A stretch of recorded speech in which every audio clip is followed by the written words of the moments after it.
खुदावंद है। जहाँ दो या तीन जमा हो मैं हूँ हाजिर उनमें।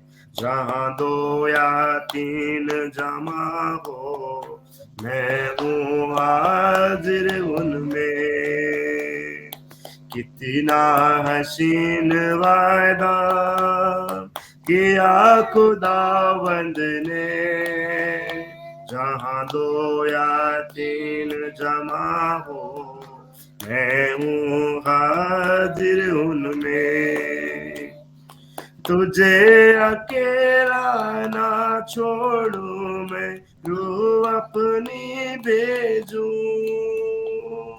तुझे अकेला ना छोड़ू मैं रूह अपनी भेजूं। तुझे अनाथ भी ना छोड़ो एक मददगार भेजूं।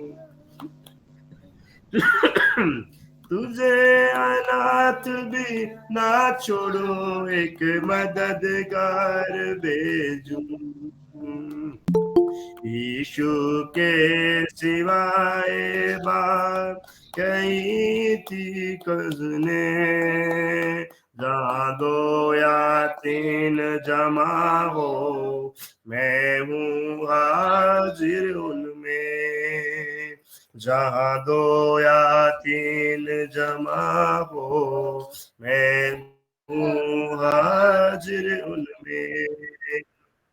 ओ जय जयकार जय जयकार करे हालेलुया। ओ जय जयकार जय जयकार करे। ओ है हमारा राजा राजा संकट से बचाता बचाता। ओ है हमारा राजा दुख संकट से बचाता बचाता। हम पर अपनी करुणा करता और करता उपकार।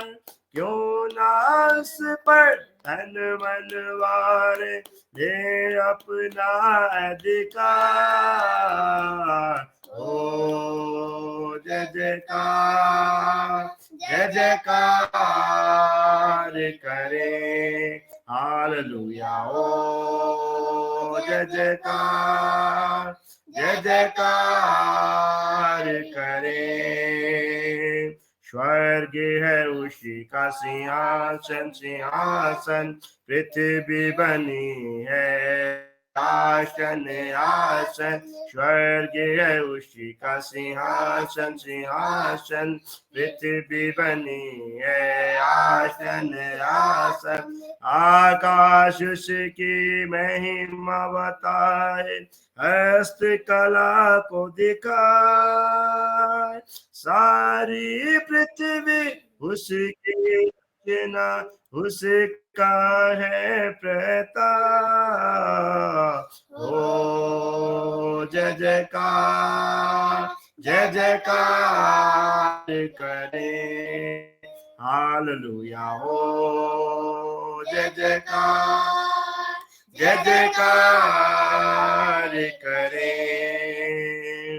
उस पर जिसका भरोसा भरोसा वो तो कभी न डिगेगा डिगेगा। उस पर जिसका भरोसा भरोसा वो तो कभी न डिगेगा डिगेगा। चाहे बीमारी चाहे गरीबी चाहे हो आकाश। सब संकट से सब कष्टों से हो जाएगा पार। ओ जय जयकार जय जयकार करे हालेलुया। ओ जय जयकार जय जयकार करे। आइए मिलकर एक और गीत गाकर प्रभु की महिमा करेंगे।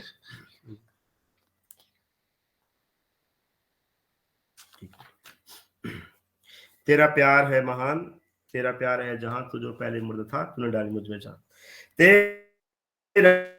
तेरा प्यार है महान, तेरा प्यार है जहां, मैं जो पहले मुर्दा था तूने डाली मुझ में जान। तेरा प्यार है महान, तेरा प्यार है जहां, मैं जो पहले मुर्दा था तूने डाली मुझ में जान। क्यों ना बोलो फिर मैं तेरे जय जयकार, क्यों ना बोलो फिर मैं तेरे जय जयकार। जय जयकार जय जयकार, मेरे लिए क्या कुछ न किया। जय जयकार जय जयकार, मेरे लिए क्या कुछ न किया। मेरी सूरत बिगड़ी थी, मेरा दिल था खाली, तूने सिंचा लहू से ताकि आए हरियाली। मेरी सूरत बिगड़ी थी, मेरा दिल था खाली, तूने सिंचा लहू से ताकि आए हरियाली। क्यों ना बोलूं फिर मैं तेरे जय जयकार, क्यों ना बोलूं फिर मैं तेरी जय जयकार। जय जयकार जय जयकार, तूने मेरे लिए क्या कुछ न किया। जय जयकार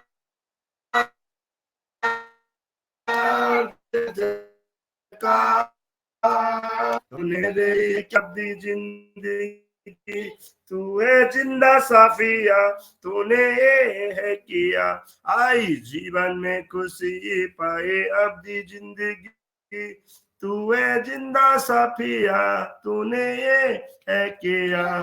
क्यों ना बोलूं फिर मैं तेरी जय जयकार, क्यों ना बोलूं जय जयकार जय जयकार, तूने मेरे लिए क्या कुछ न किया।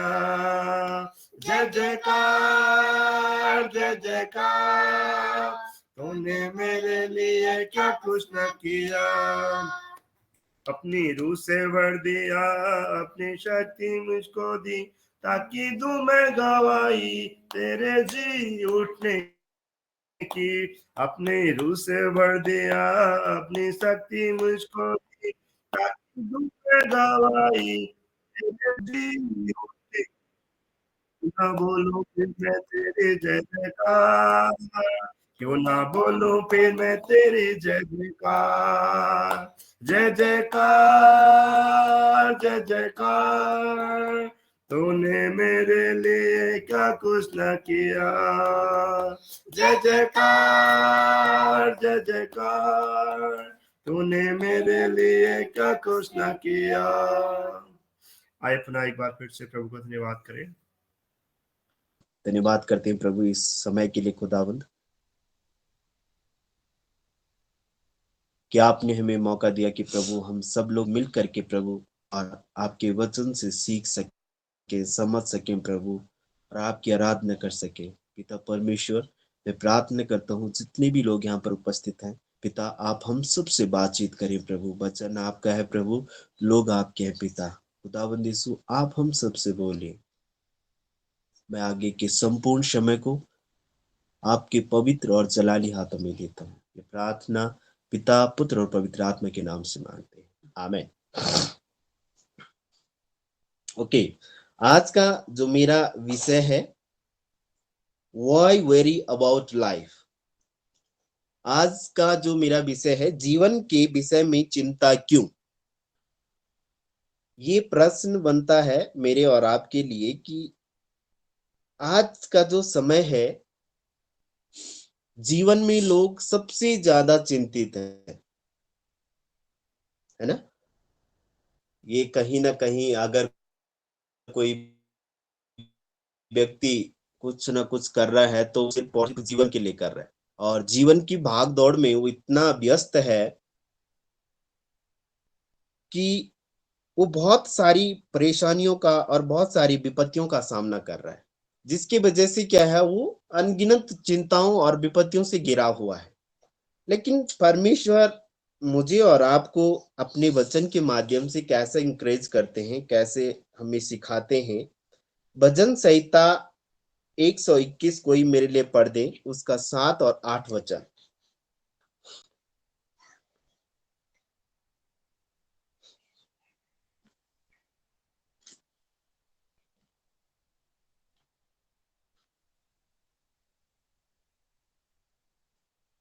भजन संहिता उसका 121 अध्याय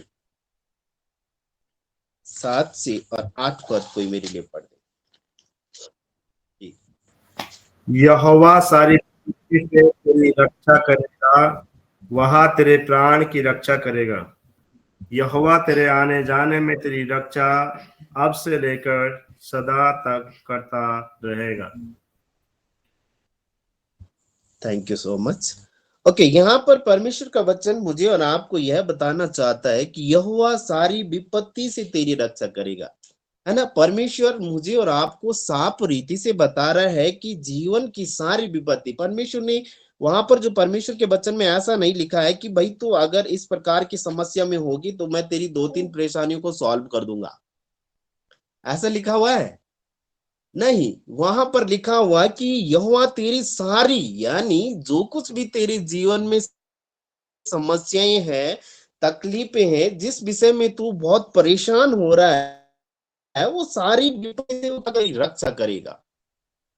और जब मैं इस विषय में सोच रहा था कि जीवन के विषय में चिंता, और जब लाइफ वाली जब बात आती है तो सबसे पहले जो मेरा ध्यान गया वो यीशु मसीह के जीवन पर गया, कि यीशु मसीह ने जो जीवन जिया है वो खुद स्वयं एक परमेश्वर है, और परमेश्वर होने के नाते उन्होंने एक ऐसा जीवन जिया, एक साधारण मनुष्य का सा जीवन जिया। आखिरकार परमेश्वर को क्या जरूरत थी भाई ये सारी चीजों के जीने की,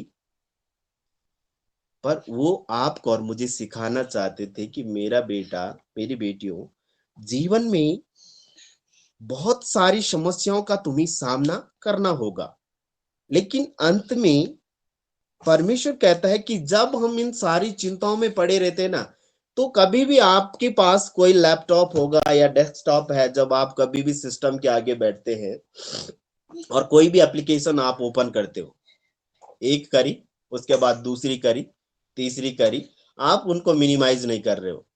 तो ये क्या होता है, आप एप्लीकेशन ओपन करते जा रहे हो, करते जा रहे हो, करते जा रहे हो और मिनिमाइज नहीं कर रहे हो, तो कुछ समय बाद आपकी डिस्प्ले पर थोड़ा सा क्या हो जाता है, वो क्या करने लग जाता है, थोड़ा ब्लैंक करने लग जाती है, क्योंकि उस पे थोड़ा क्या है, बर्डन आ जाता है, जिसके वजह से वो क्या है, प्रॉपरली वर्क नहीं कर पाता है।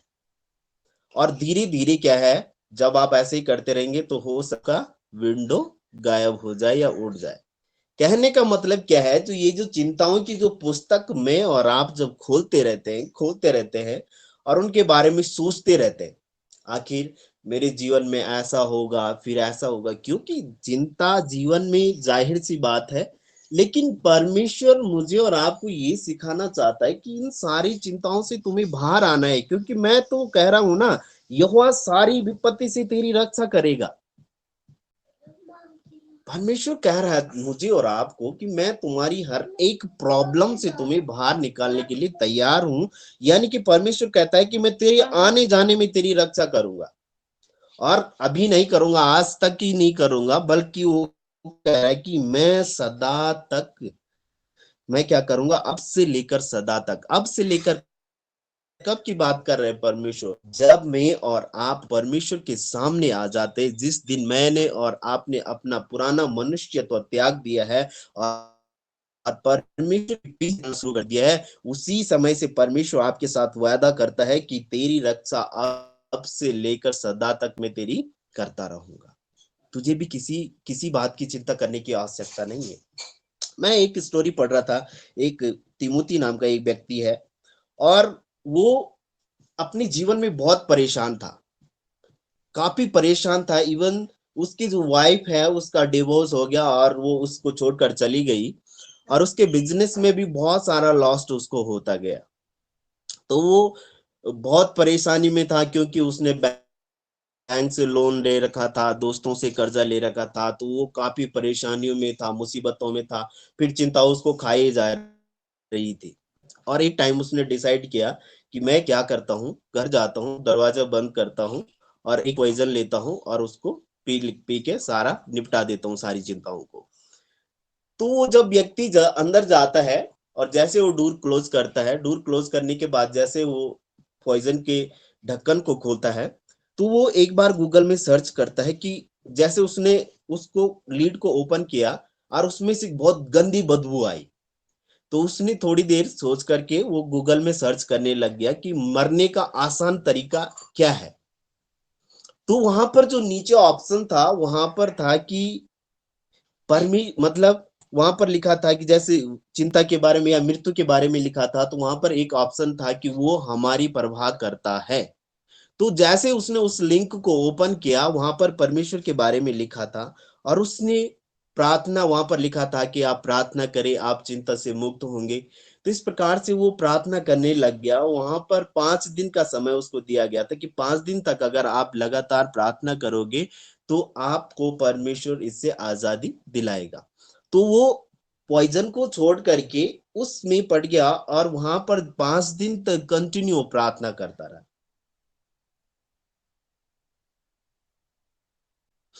तो जिस व्यक्तियों का उस पे 6 मंथ का जो ब्याज होता है उसको मत देना, बाकी रकम आप लौटा देना। तो वो व्यक्ति अचंभे में पड़ गया कि आखिरकार ऐसा कैसे हुआ। ये इसलिए संभव हुआ क्योंकि परमेश्वर है ना चिंताओं को। जब मैं अय्यूब के जीवन के बारे में सोचता हूँ, अय्यूब का जो जीवन था, हम सब लोग जब उस कहानी को याद करते हैं, कितना डिफिकल्ट मोमेंट उसके जीवन में रहा होगा, कितनी परेशानी, कितनी कितनी तकलीफें उसने अपने जीवन में देखी, लेकिन अंत तक वो क्या रहा, धीरज धरा और परमेश्वर ने उसे दुनी आसमान। यही जीवन में तो हमें जीवन का महत्व का पता नहीं चलेगा। जीवनों में कठिनाइयां, मुश्किलें आती है और उसका आनंद कुछ और होता है। क्योंकि अगर हम वचन में देखेंगे तो अगर मैं बोलूंगा को तो तेरी जय कहाँ रही हे मृत्यु, तेरा डंक कहाँ रहा। यानी कि परमेश्वर ने, जो मृत्यु को भी पराजित करने वाला ईश्वर है, जिसने मृत्यु को भी मात दे दी, वो ईश्वर आखिरकार इतना दुख क्यों झेल रहा था। प्रश्न उठता है मेरे और आपके लिए ये, कि जब प्रभु यीशु मसीह स्वयं परमेश्वर के पुत्र होने के बावजूद भी उन्होंने एक ऐसा दर्द भरा जीवन क्यों जिया। वो मुझे और आपको सिखाना चाहते थे कि जीवन का जो असली महत्व है वो यही है कि हमें कठिनाइयों को पार करके ही हमें असली जीवन का आनंद मिलता है। तो बात करते हैं जीवन की, तो देखो सांसारिक जीवन के बारे में अगर हम बात करें तो कोई ना कोई व्यक्ति किसी ना किसी होड़ में लगा हुआ है ना। और ये किसी को भी नहीं पता है कि हमें कल हमारे साथ क्या होने वाला है। हमें कोई नहीं जानता है ऐसा। लेकिन हमारी जो कल्पनाएं हैं वो इतनी बड़ी है, हमारी जो सोच विचार जो चल रहे हैं वो इतना चल रहे हैं कि हमने अपने जो ग्रैंड सन आने वाले हैं उनके बारे में भी हमने आज ही प्लानिंग कर ली है कि हम उनके लिए ऐसा करेंगे वैसा करेंगे, जबकि हमें इतना पता भी नहीं है कि कल या आज रात को हम सोएंगे तो सुबह क्या होने वाला है। और हमारी जो अधिकांश समस्या हमारी जो आती है वो हमारी असावधानी शब्दों से आती है। जो हम असावधानी शब्दों का प्रयोग करते हैं या निराशाजनक बातों को करते हैं या डिस्करेज करने वाली बातों को जो हम बोलते हैं, वही तो हमारे जीवन में क्या लाती है, चिंताओं को लाती है। वही हम परमेश्वर को कई बार दोष देते हैं, कई बार हम परमेश्वर से भी दूर हो जाते हैं कि प्रभु क्या मैं प्रार्थना नहीं करता हूँ, क्या प्रभु मैं आपकी सेवा में नहीं हूँ, इसके बावजूद भी मेरे जीवन में इस प्रकार की तकलीफें क्यों आ रही है।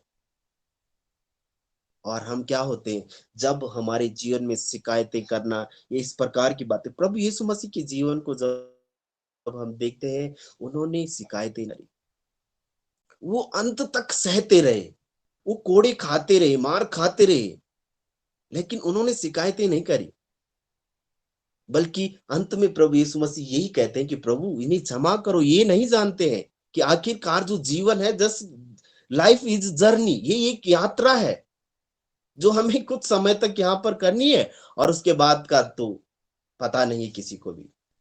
लेकिन हम क्या है, इस जीवन के बारे में बहुत चिंतित हो जाते हैं। और अगर हम इफिसियों की पत्री 5 का 15-16 पढ़ते हैं, तो यहाँ पर लिखा है कि इसलिए ध्यान से देखो कि कैसी चाल चलते हो। हम प्रभु यीशु मसीह के पीछे चल रहे हैं, और प्रभु हमें कहता है कि किसी भी बात की चिंता करने की आवश्यकता फिर भी स्थित है। और परेशानियों में अगर जब हम होते हैं, तो शिकायतें हमारी कई होती है कि प्रभु ऐसा क्यों हो रहा है, किस लिए हो रहा है। लेकिन परमेश्वर कहता है कि ध्यान से देखो कि तुम्हारी जो चाल, यहाँ पर जब पौलुस लिखता है कि इसलिए ध्यान से समान नहीं पर बुद्धिमानों के समान चलो।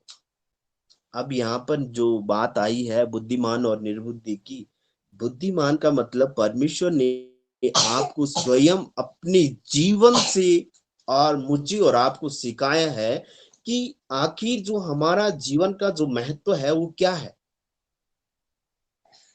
प्रभु का जो जीवन था वो मुझे, मेरे और आपके लिए था।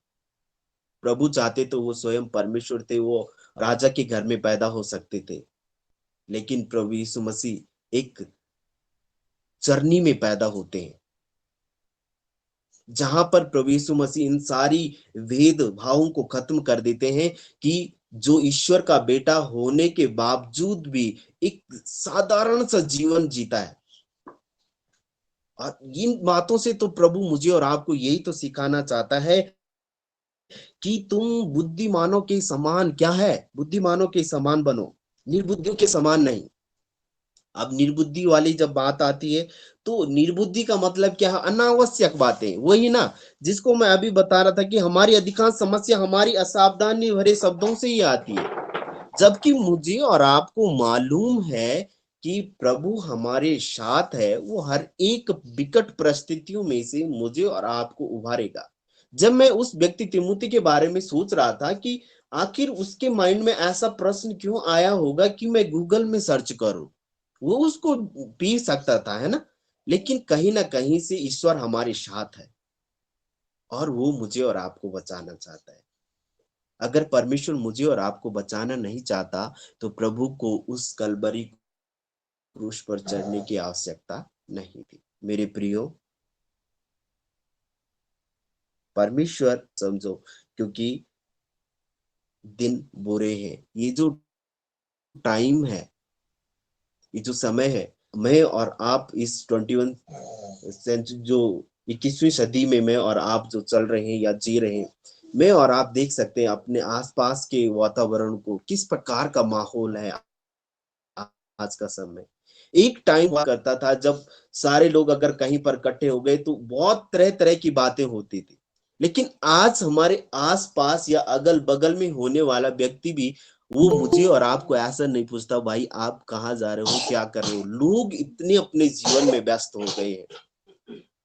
और परमेश्वर कहता है कि इस अवसर को आप बहुमूल्य समझो, क्योंकि यही समय है जब मुझे और आपको संभलना है। यही समय है जब परमेश्वर मुझे और आपको ये सारी चीजें बताना चाहता है कि परमेश्वर आपके साथ साथ है। और जब हम गलातियों की पुस्तक 1:4 पढ़ते हैं, वहां पर लिखता है, यीशु जिन्होंने हमारे इस बुरे संसार से छुड़ा ले। परमेश्वर मुझे और आपको ये बुरे संसार से छुड़ाने के लिए कहता है। और परमेश्वर कहता है, देखो मैंने इससे पहले भी कहा है कि ये जो समय है, ये बहुत दर्दनाक समय चल रहा है। और कई बार जो ये बातें, ये जो शिकायतें जिस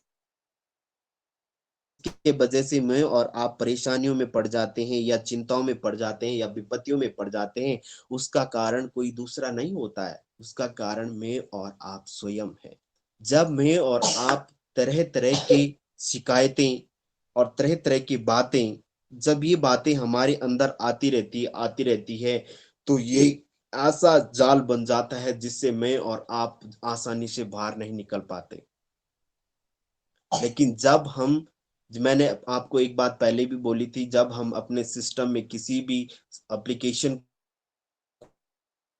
को ऑन करते हैं तो उसे ऑफ करना बहुत ज़रूरी है। अगर हम उसे ऑफ नहीं करते हैं तो धीरे-धीरे क्या है उसमें कई-कई तरह के वायरस आते जाते हैं और वो आपकी स्क्रीन को करप्ट कर सकता है। वैसे ही जब चिंताएँ हमारे जीवन में बढ़ती जाती है, एक समय ऐसा आता है कि व्यक्ति सुसाइड करने के लिए तैयार हो जाता है। लेकिन परमेश्वर और मुझे आपको ये सिखाना चाहता है, परमेश्वर पहली बातें मुझे और आपको ये बताना चाहता है कि वो सारी विपत्तियाँ तुम क्या करो, मुझे दे दो। क्योंकि परमेश्वर हमारी विपत्तियों का ध्यान रखता है। अगर हम यिर्मयाह 29 के 11 में पढ़ते हैं तो वहाँ पर लिखा है परमेश्वर के वचन में कि जो कल्पनाएँ मैं तुम्हारे विषय में करता हूँ, उन्हें मैं जानता हूँ। वो हानि की नहीं वरन कुशल की है। परमेश्वर हर बातों में मुझे और आपको इंकरेज करते रहते हैं, मोटिवेट करते रहते हैं। वो कहते हैं कि तुम्हें किसी भी बात की चिंता करने की आवश्यकता नहीं। और एक जगह तो परमेश्वर के वचन में ऐसा लिखा है कि तुम अपना बोझ मेरे ऊपर डाल दो और मेरा वाला जुआ उठाओ क्योंकि ये क्या है? सहज है। ये बोझ में हल्का है। अपनी सारी चिंताओं को ही सब परिश्रम करने वाले लोगों और बोझ से दबे हुए लोगों मेरे पास आओ क्योंकि मैं विश्राम देने वाला ईश्वर हूँ। ही सब परिश्रम करने वाले हम सब लोग जो संसार में परिश्रम कर रहे हैं, देखो मनुष्य को परमेश्वर ने अपने स्वरूप में बनाया है ना, और परमेश्वर ने मनुष्य को सबसे बुद्धिमान जीव बनाया है।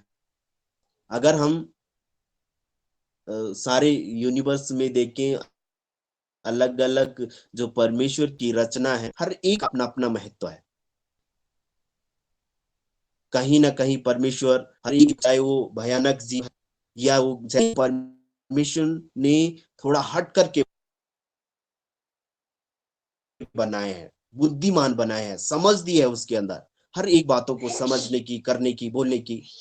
तो परमेश्वर कह रहा है कि इन सारी बातों का बोझ तुम मेरे ऊपर दे दो, बाकी आप अपनी क्या करो। अगर हम गलातियों की 3 का 23-24 पर पढ़ते हैं तो वहां पर लिखा है कि जो कुछ तुम करते हो, अंतिम वचन बोलूंगा यहाँ पर परमेश्वर का, जो कुछ तुम करते हो तन मन से करो। कैसे करो? तन मन से करो, यह समझ कर कि मनुष्य के लिए नहीं परंतु प्रभु के लिए करते हो। हालेलुया। परमेश्वर की महिमा हो कि यहाँ पर परमेश्वर मुझे और आपको बताना चाहता है कि जो कुछ भी आप अपने जीवन में करते हो उसे कैसे करो? तन मन से करो। मेरे प्रियो, जब मैं और आप किसी चीज को सच्चाई से करते हैं, खराई से करते हैं, परमेश्वर उसकी आशीषें मुझे और आपको देता है। लेकिन जब मैं और आप द्वेष कपट में जीवन जीते हैं तो उसका बहुत दुष्परिणाम होता है। आपको मालूम होगा, याद है जब प्रभु यीशु मसीह के 12 चेलों में से एक चेला ऐसा था जिस पर परमेश्वर भरोसा करता था, लेकिन उसने क्या किया? स्वयं प्रभु यीशु मसीह को पकड़वा दिया, जबकि वो जानता था कि ये परमेश्वर निर्दोष है, इन्होंने कोई गुनाह नहीं किए, कोई अपराध नहीं किए। लेकिन उसके मन में इस प्रकार के विचार आने से किसका नाश हुआ? स्वयं उसका नाश हुआ, है ना? लेकिन जिन्होंने प्रभु के साथ चल करके प्रभु की सेवा करी, प्रभु की संग रहे और तन मन से प्रभु की आराधना करते रहे, उसकी सेवकाई करते रहे, आज प्रभु उन्हें आशीष, आज हम उनको बाइबल में पढ़ते हैं, उनके जीवन के बारे में पढ़ते हैं, उनकी सेवकाइयों के बारे में पढ़ते हैं, उनके आश्चर्य कर्मों के बारे में पढ़ते हैं। कहने का मतलब क्या है कि जब मैं और आप एक दिखावे के जीवन से जब हम बाहर आते हैं और सच्चाई से जब हम परमेश्वर के पीछे चलते हैं तो वो परमेश्वर मुझे और आपको आशीषों से नवाजता है। और जब हम यहाँ पर लास्ट में पढ़ते हैं, क्योंकि तुम जानते हो कि तुम्हें इसके बदले प्रभु की मीरास मिलेगी, तुम प्रभु मसीह की सेवा करते हो। Praise God. कितनी बड़ी बात यहाँ पर पौलुस लिखता है कि परमेश्वर क्या करेगा, जो कुछ भी तुम करोगे उसका प्रतिफल आपको अवश्य मिलेगा। इसलिए खराई से प्रभु के पीछे चले, उन सारी बातों की चिंताओं को छोड़ करके केवल और केवल परमेश्वर के पीछे चले, क्योंकि परमेश्वर जो है वो महान परमेश्वर है। वो मुझे और आपको कभी नहीं छोड़ेगा, कभी नहीं त्यागेगा, क्योंकि उसके वचन में लिखा है, तेरी जन्म देने वाली माँ तुझे छोड़ सकती, लेकिन मैं तुझे कभी नहीं छोड़ूंगा, कभी नहीं त्यागूंगा। जीवन में तकलीफें आएंगी, मुसीबतें आएंगी, लेकिन अगर हमारा भरोसा परमेश्वर पर है तो वो हमारी सारी, चाहे वो कितनी भी बड़ी बीमारी क्यों ना हो, या कितनी भी बड़ी समस्या क्यों ना हो, कितनी भी बड़ी विपत्ति क्यों ना हो, वो परमेश्वर मुझे और आपको जरूर उभारेगा। हमारे जीवन में परमेश्वर के अनगिनत ऐसे आश्चर्य कर्म और ऐसी अनगिनत गवाहियां हैं, अगर हम उनको व्याख्यान करने लगूं तो शायद आपके पास समय नहीं होगा, मेरे पास समय नहीं होगा, लेकिन परमेश्वर ने अनगिनत मैरिकल्स हमारे लाइफ में करे हैं। वो लिए शायद क्योंकि हम भरोसा करते कि प्रभु आप हमारे साथ हैं।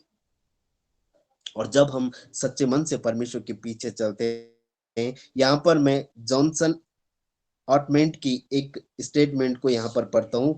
फिक्र का जब तुम पर होता बोझ मुहिम,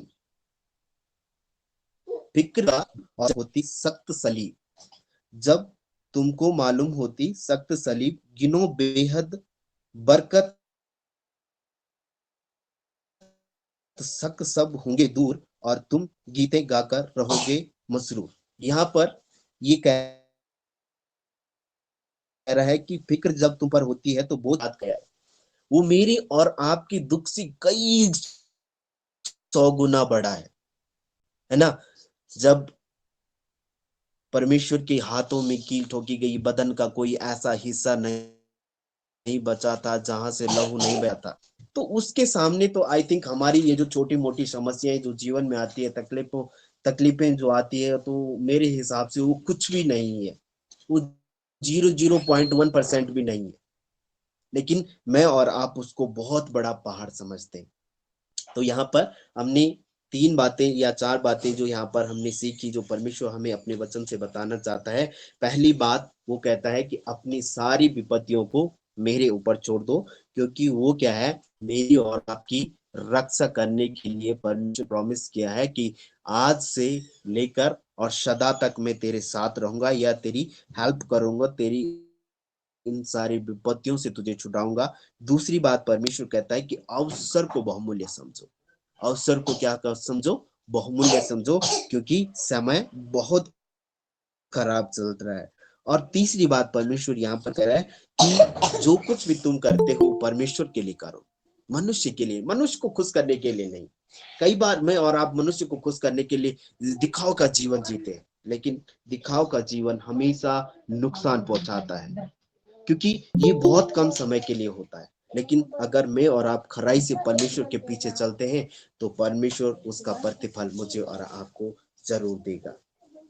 तो आप सबको जय मसीह की अपनी सारी चिंताओं को परमेश्वर पर छोड़ दे, और आगे का समय में रेवरेंड फादर सुनीलाल जी को दूंगा कि वो प्रार्थना में हमें लेके चले।